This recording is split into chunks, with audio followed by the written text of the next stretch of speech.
Well, let's get further reaction now and speak to Mark Ullman. He's visiting professor in international relations from Bilkent University in Ankara. Thanks for joining us here on RT. Now, do you think that the fact that Mubarak has stepped down is due to the will of the people there in Egypt, or could it be, as some suggest, external powers really behind this uprising and his eventual resignation?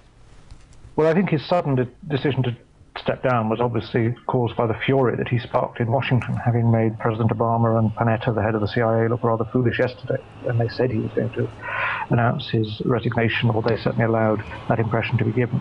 And so America must have been working the phone lines, not just to Mubarak last night, but particularly to the generals, to press him to go. And in a sense, one problem with these people power revolutions is that we can see there are a lot of people who have a lot of reasons for grievances and explaining them and putting them out in very loud slogans and choruses. But there's also power going on behind the scenes. One problem is we don't really know who represents the protesters. They all united by saying get rid of Mubarak, but who do they want to replace him? Who does the West want to replace him? Who do the generals want to replace him? Are we going to see, therefore, a smooth change of power, or could we see something that slithers into chaos, as to some extent happened in Iran in 1979, when there was a month gap between the Shah leaving the country and the Ayatollah coming back? So do you think, after asking all of those questions, there is a chance of getting another Mubarak back in office there? Well, in a sense, there may be a problem of breakdown of law and order, breakdown of control. We saw some of that a few days ago. What happens if the army has to step in to control the situation for law and order? What happens, for instance, if the economic position continues to get worse? After all, a big problem why so many people were unhappy was you had corruption of the elites, but ordinary people suffering huge rises in food and fuel prices. But there's no solution on offer to that. Dr. El-Baradei, the various spokesmen who've appeared for the opposition, have really concentrated simply on the message Mubarak must go. But what could radicalise the revolution is when people have expected everything to get better, but in fact the economy will still get worse for the next few months, even if the wisest possible regime comes to power. This is all up to the military, though, isn't it? As we could see that many people are saying that he was forced out by the military. Some might even say that it was, in effect, a military coup. So the military will be there to stay for quite some long time, won't they? So, in effect, Egypt will be a military state. Well, this, I think, is the problem. We might now see managed elections, that behind all the rhetoric about democratization and at long last there'll be multi-candidate elections and fair elections.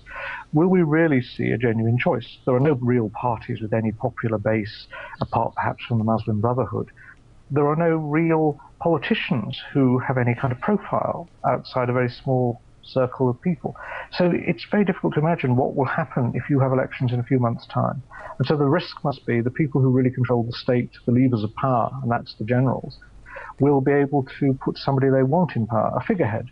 And you could have a kind of shadow democracy, but in reality, behind the scenes power is somewhere else. Sure. I just want to quickly ask you, finally, you were mentioning earlier that the corruption of the elite and the way that so much of the money which has been bankrolled by the US and other countries into the regime never reached the people, and a great cause of concern, this corruption issue. There are reports now of Mubarak's assets being frozen by the Swiss authorities. Now, do you perhaps think this is a way of the US and the other countries who sponsored his regime, a way of them getting their money back? Well, they may get their money back. The great problem is whether the Egyptian people will see any of the money or see any future benefit. The tragedy of so many of these great people power revolutions has been that when the dust settles, people discover that their lives haven't been made much better. There's been just a change of faces in power rather than change regime. You need a regime that actually doesn't have Swiss bank accounts rather than one that gets the money back from the previous ruler but perhaps opens its own at the same time.